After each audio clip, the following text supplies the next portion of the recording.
പാകിസ്ഥാനുള്ള കൃത്യമായിട്ടുള്ള സന്ദേശമാണ് ഇപ്പോൾ പുറത്തിറങ്ങിയ ഇന്ത്യയുടെ ഭൂപടം നൽകിയിരിക്കുന്നത്. വ്യാപാര കരാറിനിടെ US വ്യാപാരി പ്രതിനിധി പങ്കിട്ട ഇന്ത്യയുടെ ഭൂപടമാണ് ശ്രദ്ധ പിടിച്ചു പറ്റിയത് തന്നെ. വ്യാപാര കരാറിന്റെ വിശദാംശങ്ങൾക്കൊപ്പം പങ്കിട്ടിരിക്കുന്ന ഭൂപടത്തിൽ പാകിസ്ഥാൻ അധിനിവേശ കാശ്മീർ ഉൾപ്പെടെ മുഴുവൻ ജമ്മു കാശ്മീർ മേഖലയും ഇന്ത്യയുടെ ഭാഗമായി കാണിച്ചിരിക്കുന്നത് തന്നെയാണ് പാകിസ്ഥാനും ചൈനയ്ക്കുമുള്ള ഏറ്റവും വലിയ മറുപടി എന്ന് പറയുന്നത്. അതോടൊപ്പം തന്നെ അവർക്ക് നാണക്കേടുണ്ടാക്കിയ കാര്യമെന്ന് പറയുന്നത് ചൈന അവകാശപ്പെടുന്ന അക്സായി ചിൻ എന്ന പ്രദേശം ഇന്ത്യൻ പ്രദേശത്തിനുള്ളിൽ തന്നെയാണെന്നും ഇത് ചിത്രീകരിക്കുന്നു. ന്യൂഡൽഹിയും ബീജിംഗും തമ്മിലുള്ള ഉഭയകക്ഷി ബന്ധങ്ങളിൽ ഒരു സെൻസിറ്റീവ് വിഷയമായി നിലനിൽക്കുന്ന ഒരു തർക്കമായ ഈ പ്രദേശത്തിന് ചൈന അവകാശവാദം ഉന്നയിക്കുകയും ഇന്ത്യയുടെ നിലപാടിനെ എതിർക്കുകയും ചെയ്തിട്ടുണ്ടായിരുന്നു. എക്സിലെ ഒരു പോസ്റ്റിൽ US വ്യാപാര പ്രതിനിധി പറഞ്ഞത് വളരെ ശ്രദ്ധേയമായിട്ടുള്ള ഒരു കാര്യം തന്നെയായിരുന്നു.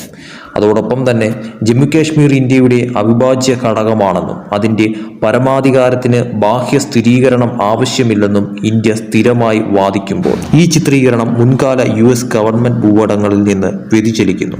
സാധാരണയായ മറ്റ് അവകാശവാദങ്ങൾ ഭൂപടത്തിൽ ഭാഗമായി കാണിക്കുന്നു. അമേരിക്കയുടെ ഇന്ത്യയുടെ ഭൂപടം എന്തുകൊണ്ട് പ്രാധാന്യം അർഹിക്കുന്നു എന്ന ചോദ്യം. മുൻകാലങ്ങളിൽ USO അതിൻ്റെ സ്റ്റേറ്റ് ഡിപ്പാർട്ട്മെൻറ്റോ പുറത്തിറക്കിയ ഭൂപടങ്ങളിൽ പാകിസ്ഥാന്റെ ആശങ്കകൾക്ക് അനുസൃതമായി POKയുടെ വ്യക്തമായ അതിർത്തി നിർണയം ഉണ്ടായിരുന്നു. എന്നിരുന്നാലും ട്രംപ് ഭരണകൂടം പുറത്തിറക്കിയ ഏറ്റവും പുതിയ ഭൂപടം പാകിസ്ഥാന്റെ അവകാശവാദങ്ങളെ വ്യക്തമായി തള്ളിക്കളയുന്നതായിരുന്നു.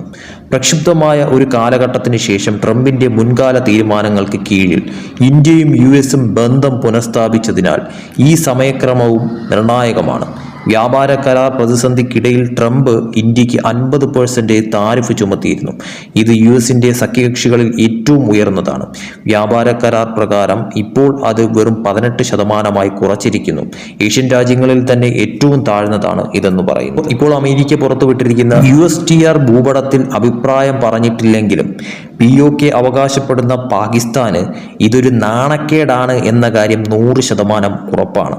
പാകിസ്ഥാൻ പ്രധാനമന്ത്രി ഷെഹ്ബാസ് ഷെരീഫും സൈനിക മേധാവി അസിം മുനീറും നടത്തിയ ഒന്നിലധികം സന്ദർശനങ്ങളും പ്രസിഡന്റ് ട്രംപുമായുള്ള കൂടിക്കാഴ്ചകളും ഉൾപ്പെടെ സമീപ മാസങ്ങളിൽ വാഷിംഗ്ടണുമായി പാകിസ്ഥാൻ നടത്തിയ തുടർച്ചയായ നയതന്ത്ര ഇടപെടലുകൾക്കിടയിൽ ഈ പ്രസ്താവന വരുന്നത് തീർച്ചയായിട്ടും പാകിസ്ഥാനെയും ചൈനയെയും ഒരുപോലെ ഞെട്ടിച്ച ഒരു കാര്യം തന്നെയാണെന്ന കാര്യം ഉറപ്പാണ്. മാർച്ച് പകുതിയോടെ ഒപ്പുവെക്കുമെന്ന് പ്രതീക്ഷിക്കുന്ന ഇടക്കാല വ്യാപാര കരാർ വ്യാപാര സംഘർഷങ്ങൾ ലഘൂകരിക്കുന്നതിനും മാസങ്ങൾ നീണ്ട അനിശ്ചിതത്വത്തിന് ശേഷം ഇന്ത്യൻ കയറ്റുമതിക്കാർക്ക് ആശ്വാസം നൽകുന്നതിനും ലക്ഷ്യമിടുന്നു എന്ന കാര്യം ഉറപ്പാണ്.